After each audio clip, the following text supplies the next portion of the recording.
very upset, very angry. He would throw things, he would cry, he had a whirl of tantrums. So communication was very hard. So then how did you get in connection with the doctors to have this surgery? Well, we had to do our own research. We ended up going to the Speech and Hearing Center in Belleville. So Dr. Mariella Stabler, yeah. And she was able to run some tests after a while because he was so active he wouldn't stay still. And anything wrong with his ears he was very antsy about. So we had to try multiple times over months to get him sedated to be able to get the test done. I did not know what was happening. Yeah, he was just there. I had no way of explaining to him what was happening.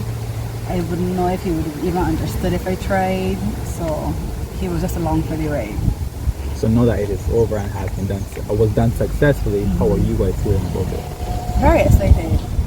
I just would like him to hurry up and start talking to us now.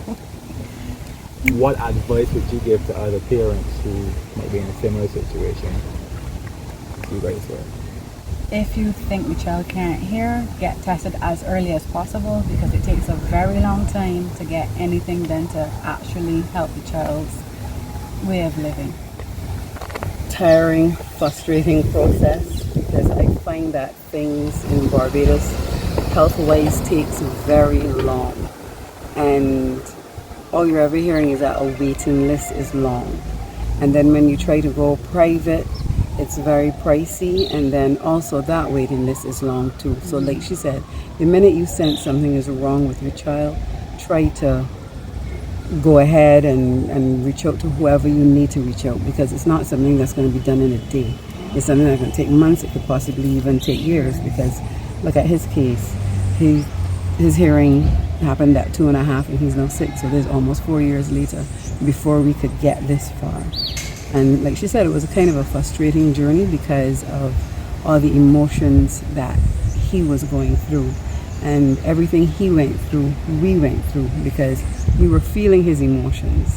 And then he was smart enough to know when you don't understand something, because a lot of times, especially me, I find I was guilty of, he would say or do something and I would always nod my head for yes, and then he would look at me like, you know, the answer is a yes, that kind of thing. So it was very emotional also. I am so excited. Are you kidding? I could cry. I try hard not to. She'll tell you I cried, but I will deny it. But it's very good. And what I found immediately after is that he's not loud anymore. He was very loud. And from yesterday when they put on the device, he started, I would say, talking, but it's not speaking in English. And he was low. And then he'd be looking at the device, because we started to play Baby Shark, because one of those first songs he heard. And he looked and he started wiggling up, and then he started singing, but I guess mumbling, and his tone is so different already. Everything is different already. Yeah. And they haven't even put it to what it should be, because that's what today's meeting is about, to put it to the right level and do all the other tests that they have to do. The program has really evolved. We also have our hearing bank, where we provide hearing aids to majority of the children who come through the CDC. Why this area of investment? Well, every area of investment, when it comes to a child, we cover every aspect of a child's life. So it's not only hearing, we do cardiac. We just had a child came back from Cayman Islands who had cardiac operation. So we do prosthetics, we do, oh my God, I mean, every aspect, psychologically, physically, we cover in a child's life. And I must say, we go up to the age of 18. Given that the focus is hearing cochlear implant, are you seeing more requests for parents who want their children?